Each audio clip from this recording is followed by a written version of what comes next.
Okay, we're going to take a look now at creating a nebula for space scene, which is actually pretty easy. What we're going to do is delete our ground plane and go to Atmosphere, Load Atmosphere, and under Effects, Other, we're just going to select the black background and click OK. And what I want to do is kind of move our camera up, and we are going to rotate it upwards towards the sun, which is now, since we're in space, it could just represent any old star. And what I want to do is go to our Atmosphere Editor and go to our clouds. If we go to our clouds tab, we can actually add clouds and change their color so that they look like nebulas. So I'm going to go ahead and add a cloud and reduce its scale a little, and maybe a little bit smaller than that. And we can see sort of the effect we're getting. And the best thing to really do is to make sure you're not looking at the horizon, because then it starts to bunch up. Unless of course you're looking for that sort of effect. But most of the effects you'll want to have the camera pointing towards the sky and put whatever sort of a space action you're having going on out there. What we can do is change the thickness near the horizon, adjust our altitude, and the higher we make our altitude, you end up with a little bit better of a nebula type effect. And we can go ahead and adjust all that. And we also want to adjust our sun settings too once we get to that, because we have it kind of fading behind our clouds, and in this case we actually don't want that. So what we also can do is edit our material, and we can change our colors.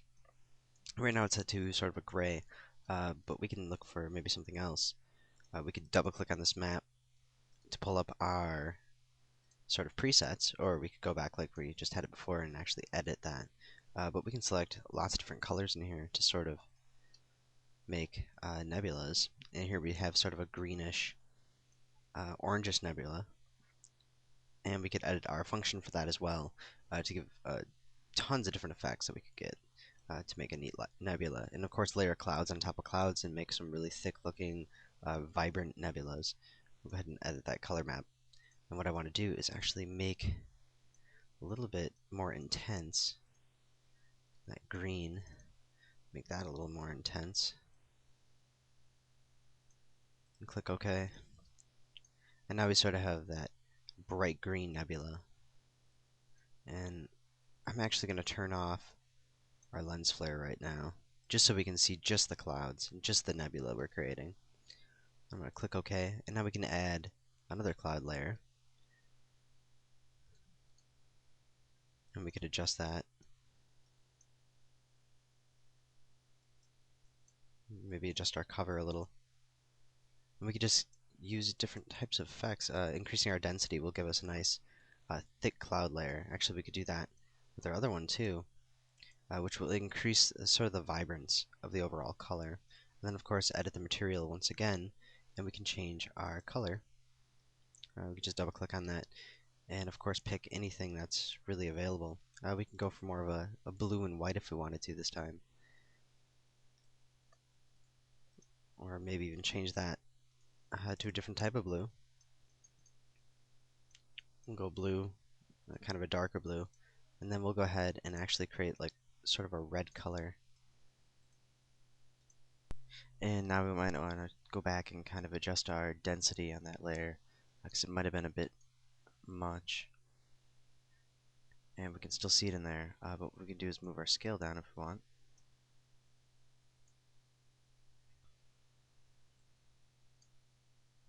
And we can kind of fit that where we want it.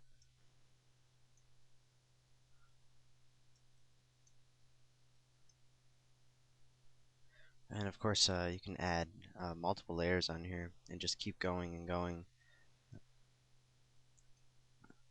with all different colors to create kind of a neat looking nebula. And that gives us kind of a neat looking effect right there. And we'll go ahead and just render that. Go to our render options, go to final, render to screen, and I'm going to do 640 by 480 and render that and just see how that looks. We can see it does look a little bit blurry once we render it with that larger size. So what we can do is go into the functions and actually maybe define that a little bit better. We'll grab that first one, edit material, edit the function, wait for that to come up here. And what we could do is change our scale, or we can change these. The best thing you'd probably do is change our bump, since we have fractal nodes here. And we can change our amplitude or scale, or repeat, or we can even change this from an actual or a different node, so we have some more options for defining sort of that contrast in there. So you can just go through and select what you want, but it's kind of a neat method if you want to create sort of a space nebula and get an effect that you normally wouldn't get from view. But if we take a look at our horizon, you'll see that we do have that clumping in there.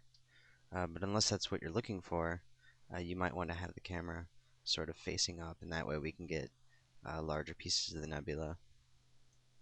And so it doesn't really look like we're using a sky to sort of fake the effect. But we could also go in here and add those stars if we wanted. We got an atmosphere editor, effects, stars, increase the number of stars, we'll decrease our brightness. So they're about 11%. Click OK, and we'll render that and see how that looks. We can see all of our stars in there now behind the bits of our nebula. It's kind of neat looking. We might want to even change that white to a different color so that it's not, again, looking like clouds. We'll just close that out, and maybe we'll just go ahead and change that right now. We'll go back to our clouds layer. I'll grab that third one, and we're going to edit the material and just change the color to something else.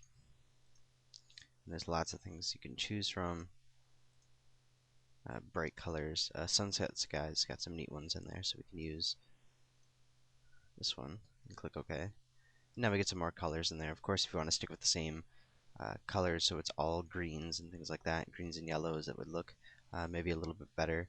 But this looks a lot more unique. And what we can also do is take our sun and actually maybe enable that lens flare again. And we're going to actually go to our custom lens flare and turn off reflections and rings as well. And click OK.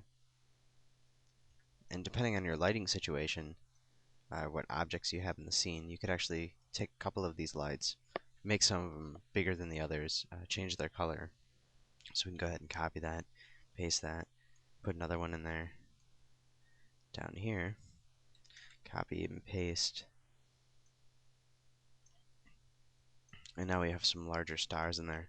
But of course we still have this very large halo around each one. So if you don't want that to happen, you just go back and go into your custom lens flare options and sort of decrease the intensity.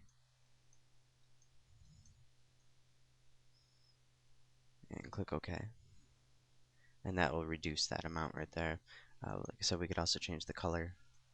So we have different color stars in there. That doesn't really show up too much because of our lens flare and the lens flare's color. So we'll edit our lens flare again. We can change our color shift, which will bring us to a little bit more of a green. And there we go. Now we have that sort of green in there. And you can just scale them up or down however you want and get some kind of neat effects just by using clouds and some sunlights along with our lens flares. We can get kind of a neat little looking nebula. And here's sort of our finished render. We could just add a little bit, some smaller stars in there, maybe some more streaks, but overall it looks pretty nice.